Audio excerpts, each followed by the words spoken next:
Hi friends, welcome back to SNS tips. Today's recipe మన ఆరోగ్యానికి ఎంతగానో ఉపయోగపడే మెంతికూర పప్పు.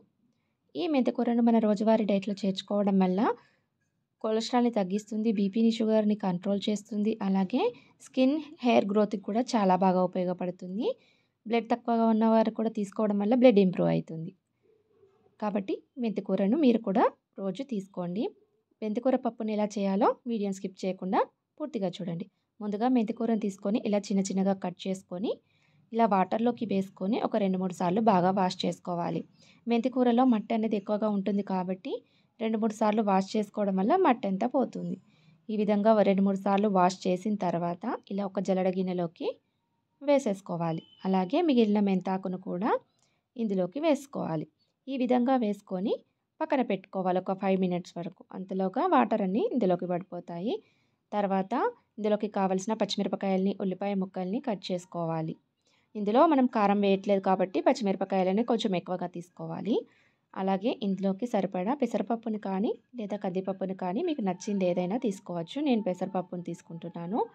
పెసరపప్పును ఒక 2-3 సార్లు దానిలో ఉండే నురుగంతా పోయేంత వరకు ఇలా వాష్ చేసుకోవాలి. ఈ విధంగా పెసరపప్పు వాష్ చేసుకున్న తర్వాత ఈ పప్పును పక్కన పెట్టుకోవాలి. ఈలోగా స్టవ్ పైన కడాయిని పెట్టుకొని అందులోకి సరిపడా ఆయిల్ని వేసుకోవాలి.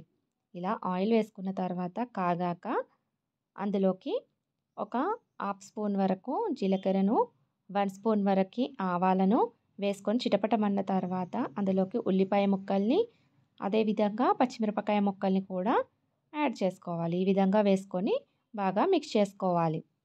ఇలా మిక్స్ చేసుకున్న తర్వాత మూత పెట్టుకొని లో ఫ్లేమ్లో ఒక 2 మినిట్స్ వరకు ఫ్రై చేసుకోవాలి. ఇలా 2 మినిట్స్ తర్వాత ఫ్రై అయిన తర్వాత ఒకసారి బాగా మిక్స్ చేసుకోవాలి. చూసారు కదా, వీడియోలో చూపిస్తున్న విధంగా ఇలా ఫ్రై అయితే సరిపోతుంది. తర్వాత ఇందులోకి ఒక 2 రెమ్మల కరివేపాకును ఇలా చిన్నగా కట్ చేసుకొని వేసుకోవాలి. అలాగే 1/2 స్పూన్ వరకు పసుపును కూడా యాడ్ చేసుకోవాలి. 1 స్పూన్ వరకు అల్లం వెల్లుల్లి పేస్ట్ని కూడా వేసుకొని బాగా మిక్స్ చేసుకోవాలి. ఈ విధంగా బాగా మిక్స్ చేసుకున్న తర్వాత మూత పెట్టుకొని ఒక 2 మినిట్స్ వరకు ఫ్రై చేసుకోవాలి. ఇలా 2 మినిట్స్ తర్వాత మూత ఓపెన్ చేసుకొని మనం ముందుగా వాష్ చేసి పక్కన పెట్టిన మెంతాకును ఇందులోకి యాడ్ చేసుకోవాలి. ఈ విధంగా మెంతాకును అంతా వేసుకున్న తర్వాత లో ఫ్లేమ్లో పెట్టుకొని ఇలా బాగా మిక్స్ చేసుకోవాలి. ఈ విధంగా మిక్స్ చేసుకున్న తర్వాత మూత పెట్టుకొని లో ఫ్లేమ్లో ఒక 5 మినిట్స్ వరకు కుక్ చేసుకోవాలి. ఇలా 5 మినిట్స్ తర్వాత ఒకసారి ఓపెన్ చేసుకొని బాగా మిక్స్ చేసుకోవాలి. ఇలా మిక్స్ చేసుకున్న తర్వాత మనం ముందుగా వాష్ చేసి పక్కన పెట్టిన పెసరపప్పును ఇందులోకి యాడ్ చేసుకోవాలి. మీరు ఏ పప్పు అయితే తీసుకుంటారో ఆ పప్పును యాడ్ చేసుకోవాలి. ఈ విధంగా యాడ్ చేసుకొని బాగా మిక్స్ చేసుకోవాలి. ఇలా మిక్స్ చేసుకున్న తర్వాత మూత పెట్టుకొని లో ఫ్లేమ్లో ఒక 3 మినిట్స్ వరకు ఫ్రై చేసుకోవాలి.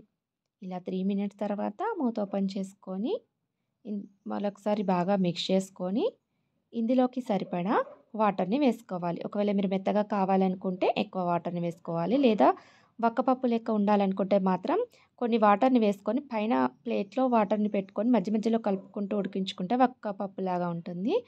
లేదా కొంచెం నాలాగా మెత్తగా చేయాలనుకుంటే కొన్ని వాటర్ని వేసేసుకొని దానిలో సరిపడా సాల్ట్ని కూడా వేసుకొని బాగా మిక్స్ చేసుకొని మూత పెట్టుకొని 5 to 8 మినిట్స్ వరకు మధ్య మధ్యలో కలుపుకుంటూ కుక్ చేసుకోవాలి.